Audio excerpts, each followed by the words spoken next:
नारायण नारायण नारायण। देव बंधुओं, लगता है आज तो तुम्हारी प्रसन्नता अपने सारे बांध ही तोड़ देगी। असुरों पर ये अपनी कौन सी विजय का उत्सव मना रहे हो? ये असुरों पर विजय का उत्सव नहीं, ये असुर राज तारकासुर की विनाश लीला है देव ऋषि। देवताओं के घर में असुरों की विनाश लीला? नारायण नारायण नारायण। देव बंधुओं, फिर तो तुम सब के सब अपने अपने छुपने का स्थान ढूंढ लो। नहीं देवऋषि, हमें छुपने की आवश्यकता नहीं, क्योंकि शीघ्र ही इस असुर की मृत्यु होने वाली है। अच्छा, कौन देगा उसे मृत्यु? देवराज इंद्र इसका वध करेंगे। क्या आप देवराज के पराक्रम से परिचित नहीं हैं? हाँ, आपने बिल्कुल ठीक कहा बंधु। दिन रात सुरापान करके अप्सराओं के रास रंग में डूबे इंद्रराज अब वास्तव में महाशक्तिशाली हो चुके हैं। आप कटाक्ष कर रहे हैं देवर्षि। मेरा भला आपसे कोई बैर है बंधु जो मैं कटाक्ष करूंगा? आप कहीं जा रहे थे देव ऋषि?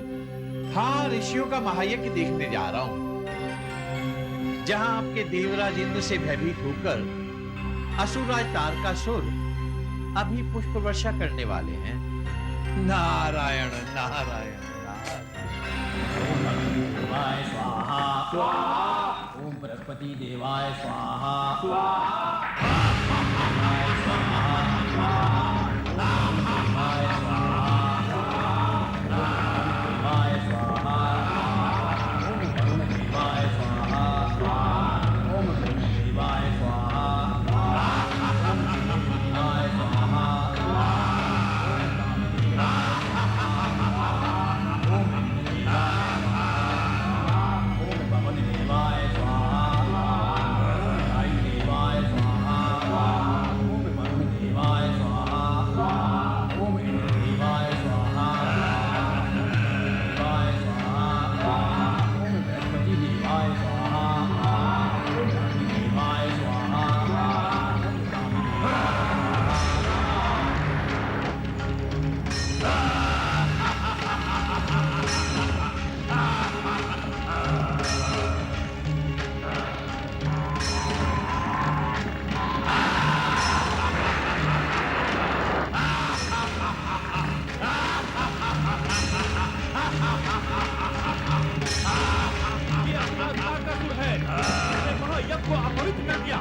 मूर्ख महात्मा, मैं तुझे जिंदा नहीं छोड़ूंगा।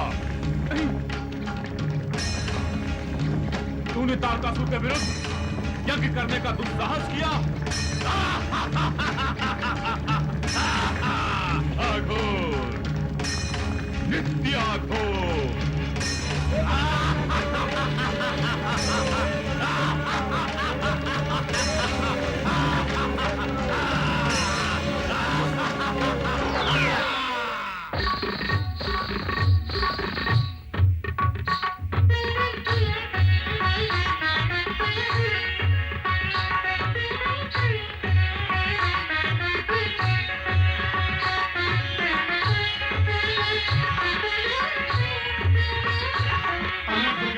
देवराज, अनर्थ हो गया। अनर्थ? कैसा अनर्थ? आप सब इतने भयभीत क्यों हैं? देवराज, असुर राज तारकासुर ने ब्रह्मदेव से अपराजय का वरदान पाकर भूलोक में त्राही त्राही मचा दी है, और अब उसकी वक्र दृष्टि देवलोक पर है। तारकासुर?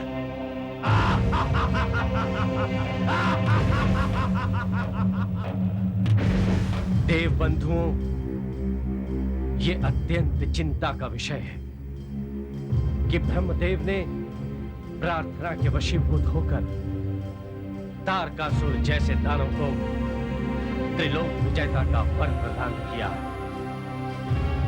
और वरदान की इस अजय शक्ति को लेकर वो दुराचारी दानव किसी भी समय स्वर्ग पर आक्रमण कर सकता है। इसलिए इस दरबार में देव मंडली के सम्मुख मैं दानवीय आक्रमण के मुकाबले की संभावनाओं पर विचार प्रकट करने का प्रस्ताव रखता हूं। इसमें प्रस्ताव रखने की आवश्यकता ही क्या है देवराज? त्रिलोक में ऐसा कौन है जो आपकी शक्ति और सत्ता के सम्मुख टिक सके? हाँ देवराज, आपने बड़े बड़े असुरों और गंधर्वों को पल भर में परास्त कर अपनी कीर्ति के शिखर खड़े किए हैं। फिर एक साधारण दानव से इस तरह भयभीत होने की क्या आवश्यकता है? मैं भयभीत नहीं हूं अग्निदेव। मैंने तारकासुर जैसे दुराचारी दानव को कितनी ही बार अपनी बाहुबल शक्ति से समर भूमि छोड़ने पर विवश किया है। मगर इस समय प्रश्न दूसरा है। प्रश्न है ब्रह्मदेव की वरदान की शक्ति का। ब्रह्मदेव ने दानवराज तारकासुर को त्रिलोक विजेता होने का वरदान दिया है, अमरत्व का नहीं। तारकासुर जैसा असुर तो मेरे इंगित मात्र से ही जलती अग्नि में जलकर भस्म हो जाएगा। आप निर्भय रहिए देवराज, तारकासुर तो मेरी वेगवान धारा में बहकर महासागर में विलीन हो जाएगा। और फिर देवराज, ये सत्य तो सर्वविदित है कि देवासुर संग्राम में विजय हमेशा देवताओं की हुई है। देवराज इंद्र!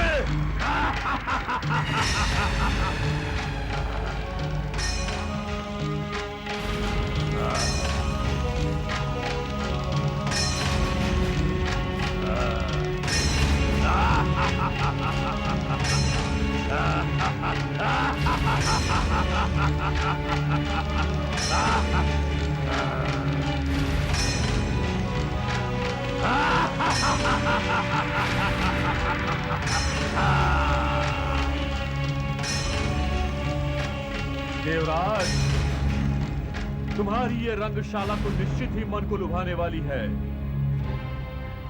और इन सुंदरियों के रूप के तो क्या कहने।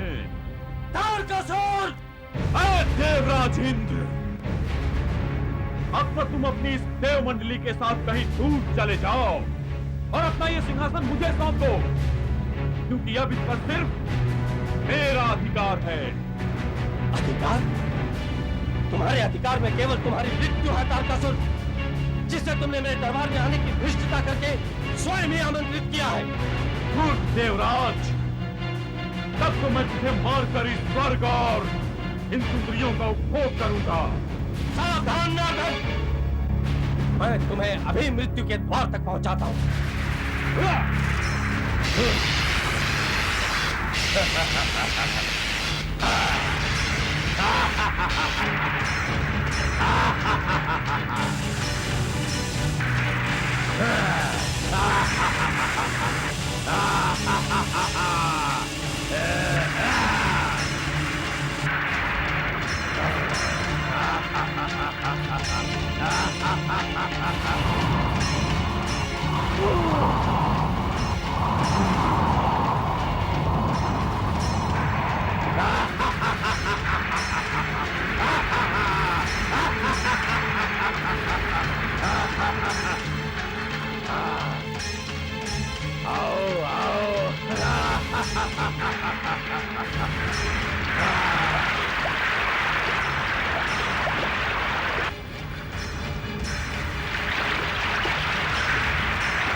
घबराओ नहीं सुन रही हो, मैं भी तुम्हारे रूप का उतना ही प्यासा हूं जितना कि ये देवराज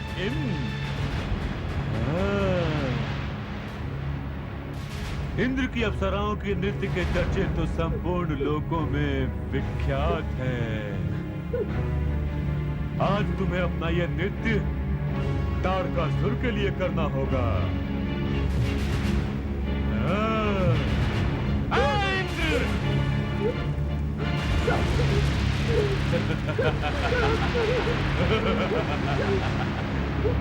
चला गया। जाओ देवराज इंद्र, जाओ। मैं तुम्हें जीवन दान देता हूँ और जाकर संपूर्ण देवताओं को सूचित करो। यह आज उनका स्वामी तारकासुर है। महाबली तारकासुर।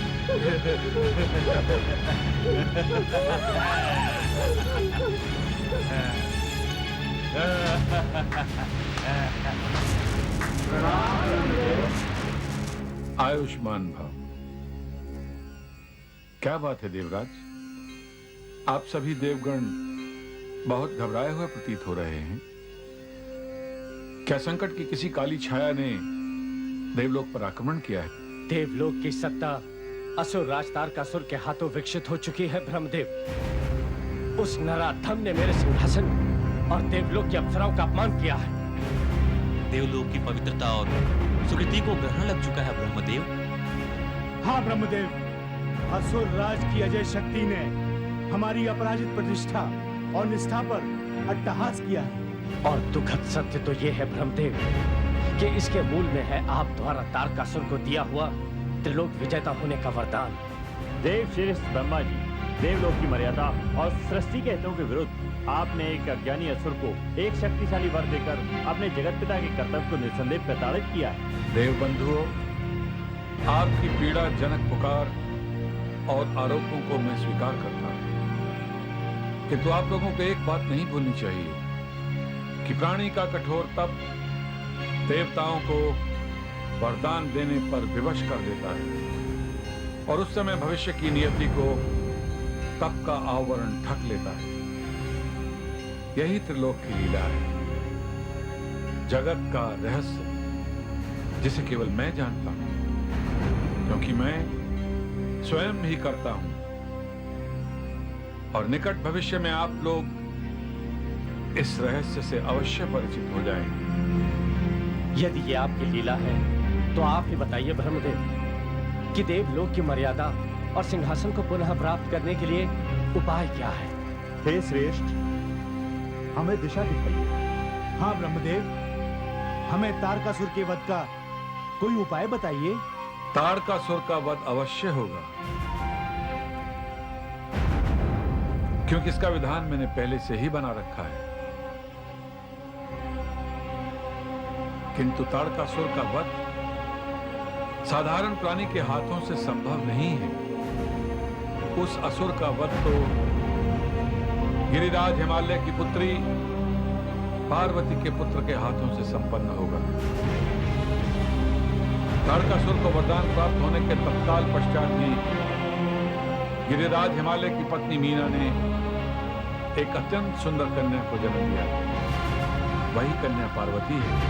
किंतु ब्रह्मदेव, क्या गिरिराज हिमालय को अपनी इस कन्या के भविष्य का किंचित ज्ञान है?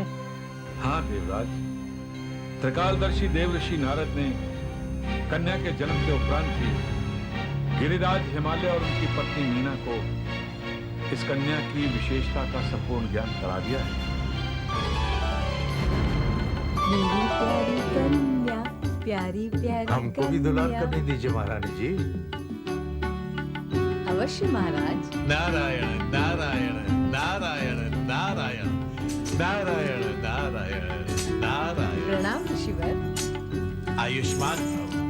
देव ऋषि, आपके आने का कोई विशेष कारण?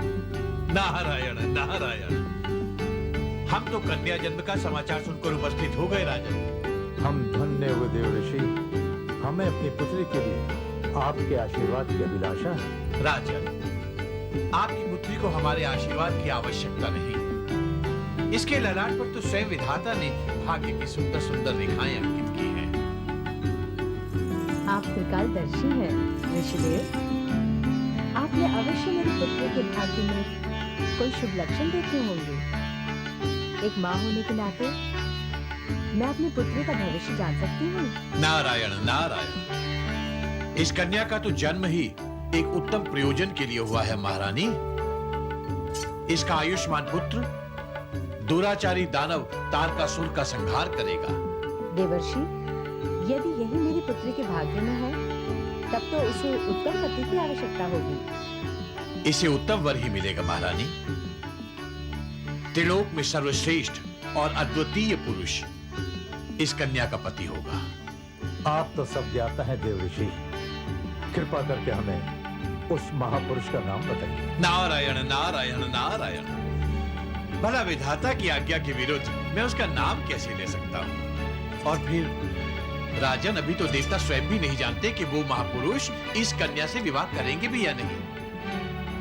क्यों ऋषिदेव, वो हमारी कन्या से विवाह क्यों नहीं करेंगे? यही तो परमेश्वर की लीला है महारानी। इसे तो देवतागण स्वयं भी नहीं समझते। नारायण नारायण नारायण नारायण नारायण। किंतु पार्वती का ब्याह किससे होगा ब्रह्मदेव?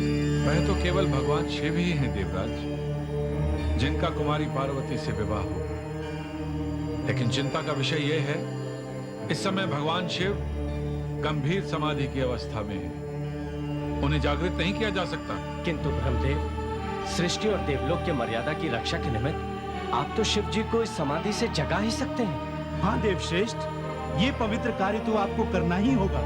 नहीं, ये मेरी शक्ति और सामर्थ्य से बाहर है। अब तो विष्णु ही हमारी सहायता कर सकते हैं, क्योंकि वही तो जगत के नियंता हैं। हमें तत्काल क्षीर सागर पहुंचकर उन्हीं से प्रार्थना करनी चाहिए।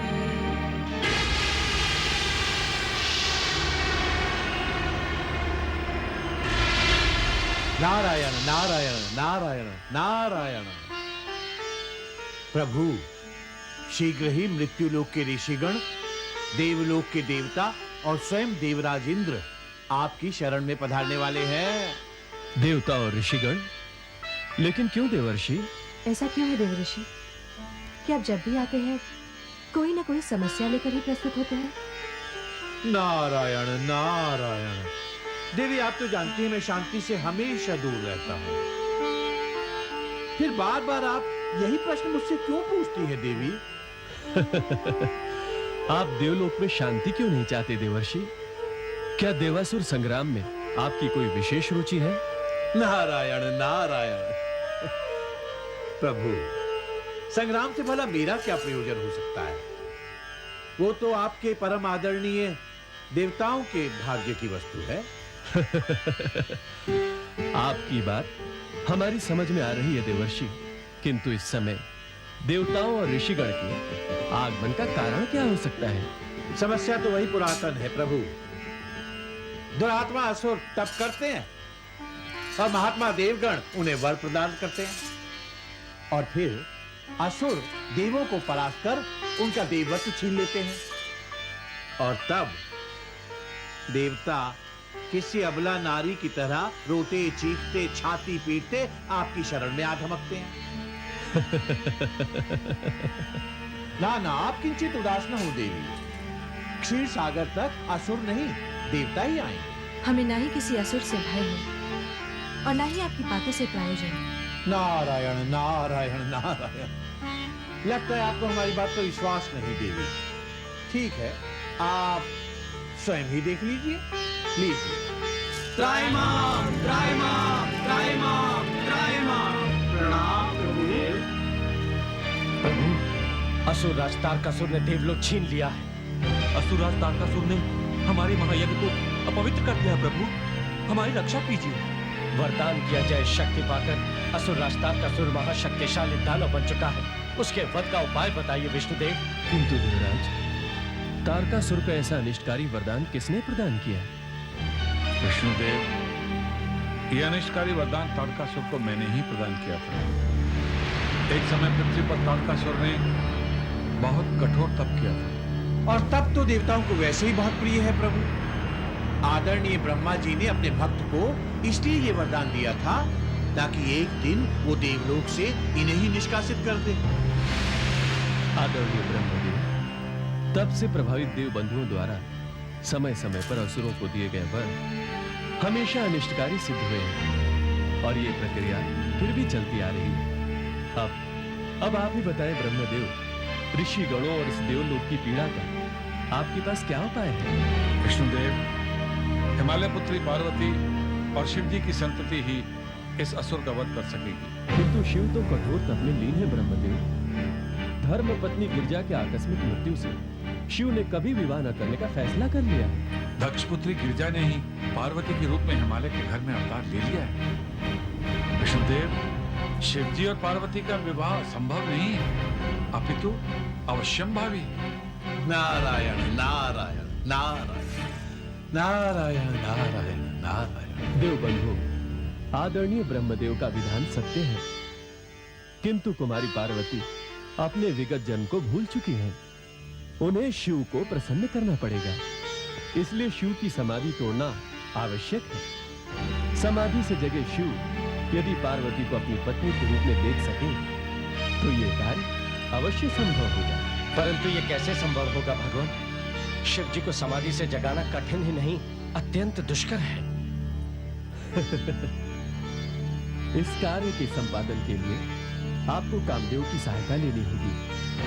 पार्वती को शिव भक्ति के लिए प्रेरित करने में हम लक्ष्मी जी की सहायता प्राप्त कर सकते हैं। देवी देवताओं की सहायता के लिए आपको तत्काल पार्वती के पास जाना होगा। क्या आपको स्वीकार है? आपकी आज्ञा शिरोधर है प्रभु। पार्वती के मन में शिव के प्रति प्रेम और भक्ति मैं अवश्य जगाऊंगी।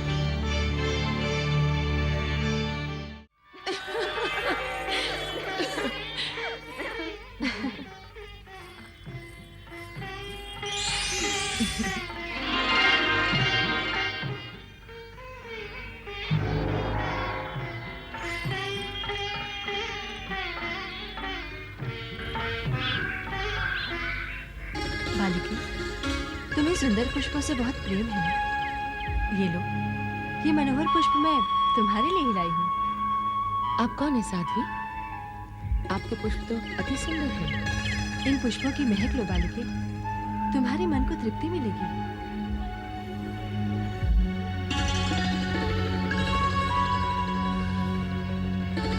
ये तो दुनिया की सबसे मनोहर पुष्प है साध्वी। तुम इन्हें कहाँ से लाई? बोलो साध्वी, क्या तुम मुझे स्थान का पता नहीं बताओगी? राजकन्या, ये पुष्प फूल पुरुष भगवान शिव के निवास स्थान के ही हैं, और इन पुष्पों में शिव के ही शरीर की पावन सुगंध और उनके सौंदर्य की छाया भी। क्या इन पुष्पों में शिव का सौंदर्य है? तब तो वो अति सुंदर होंगे। अवश्य बालिके, शिव के समान सुंदर तो इस त्रिलोक में कोई पुरुष ही नहीं। उनके पुरुषार्थ की महिमा तो स्वयं भगवान भी करते हैं। इतने सुंदर, इतने मनोहर कि स्वयं कामदेव का सौंदर्य भी नग्न दिखता है। जोगन, क्या मैं उन्हें एक बार देख सकती हूँ? अवश्य बालिके, अवश्य। इस समय वे महातप में लीन हैं, और उनका पुरुषार्थ उनके चेहरे पर ओस बन के चमक रहा है। मैं उनकी भक्तन हूँ और उन्हीं के काम से लौटी हूँ, और मुझे विश्वास है कि वे तुम्हें एक अति सुंदर पति की पत्नी बनने का वरदान भी देंगे। और ये भी हो सकता है कि रुकोगे? कहो ना। मेरे मात्र कहने से क्या होगा बालिके? उनके जैसा पति पाना तो महामोक्ष प्राप्त करने के समान है, किंतु उसके लिए कठोर तपस्या की आवश्यकता है। मैं उनकी पूजा करूंगी, उन्हें प्रसन्न करूंगी। ये मेरा संकल्प है। मैं उनकी धर्मपत्नी अवश्य बनूंगी। मेरा प्रयत्न तो सफल रहा, देवराज इंद्र भी अब तक तो कामदेव को मना ही चुके होंगे।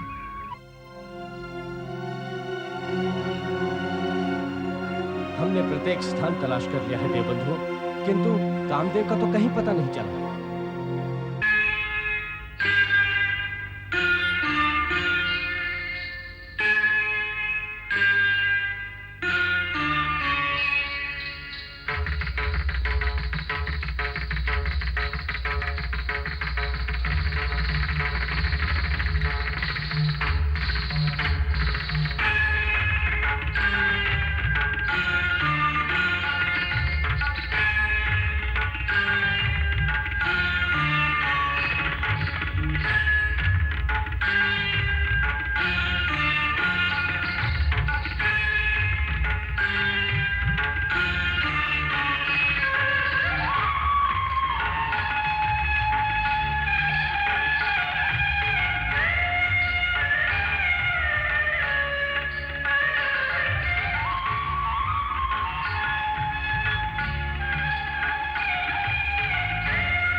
भ्राता कामदेव,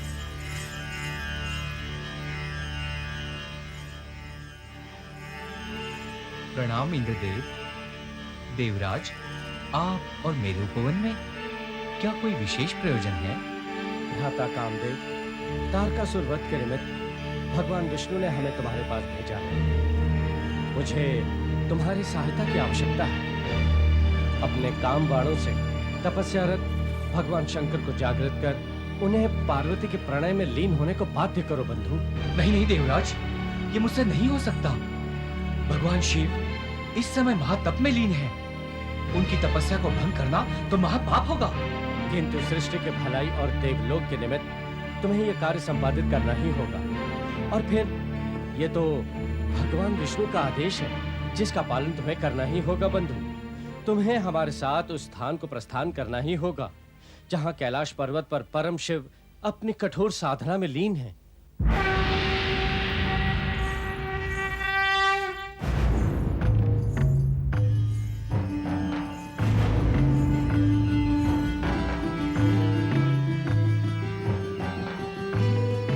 ये तो जोगन का दिया हुआ वही पुष्प है, उतना ही सुंदर, उतना ही मनोहर।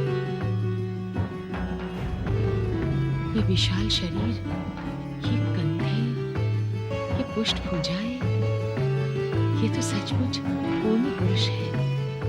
योगन ने सच्ची कहा था, इन्हें देखकर तो स्वयं रति भी नहीं लौट सकती। मुझे इन्हें प्रसन्न करना ही होगा।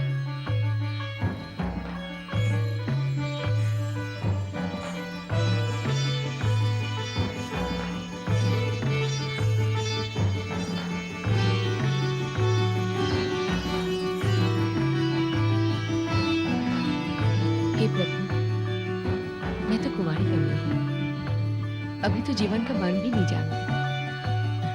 मैं तो ये भी नहीं जानती कि आप मेरी प्रीति का उपहार स्वीकार करेंगे भी या नहीं? फिर भी मैं आपके चरणों में आई हूँ अपनी भावना के फूल लेकर, अपनी श्रद्धा का विश्वास लेकर।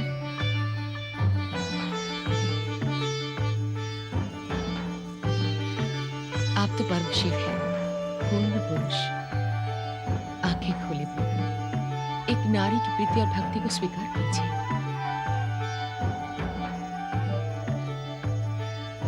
किस विधि से आपकी पूजा करूं प्रभु, मैं तो कुछ भी नहीं जानती। ये तो मन ही मन में मैंने आपके इस रूप को स्वीकार कर लिया। अब इन्हीं चरणों में बैठकर मैं आपके जागृत होने तक प्रतीक्षा करूंगी।